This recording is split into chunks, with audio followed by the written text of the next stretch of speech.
அனைவருக்கும் வணக்கம். வாழ்க வளமுடன். நான் உங்கள் பாலசுப்ரமணி.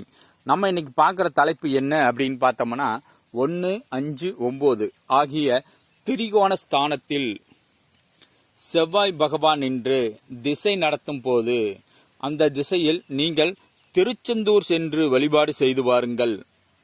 திருச்செந்தூர் சென்று வழிபாடு செய்து வாருங்கள். செஞ்சு வந்தீங்க அப்படின்னாவே என்ன மாற்றம் நடக்குதுன்னு பாருங்க. ஒரு பக்கம் கோயிலுக்கு போயிட்டு வந்தோம்னா பலன் இல்லாமலாம் இல்லை. போய் பாருங்க, நல்ல மாற்றங்கள் கிடைக்கும், அதிர்ஷ்டங்கள் கிடைக்கும். இந்த உலகில் நல்ல செல்வத்தோடு வாழலாம். அதற்கு திருச்செந்தூர் முருகன் அருள் புரிவார்.